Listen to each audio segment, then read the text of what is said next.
হ্যাঁ ভালো মতো কাম কর। স্যার করতেছি তো। মুখে মুখে তর্ক করে।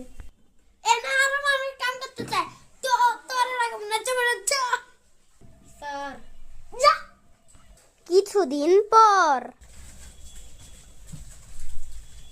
ভাই আগে না তুই আমার বাসায় কাম করতি। হ্যাঁ আমি তোমাদের বাসায় কাজ করতাম। তখন তো তোকে অনেক ভালো রাখতাম, খাওয়াইতাম, টাকাও দিতাম।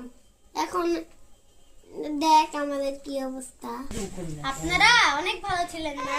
আমি যখনই টাকা চাইতাম তখনই দিতেন, আমাদেরকে খাওয়াতেন না। মনে নাই? মনে নাই? মিথ্যা কথা বলেন। ভাই আমারে মাফ করে দেন। কিন্তু তোমরা যেই কাজটা করেছিলে আমি সেই কাজটা করব না। এই নাও। এখন বলো। আর কোনোদিন মানুষের সাথে খারাপ ব্যবহার করবে না। যাও।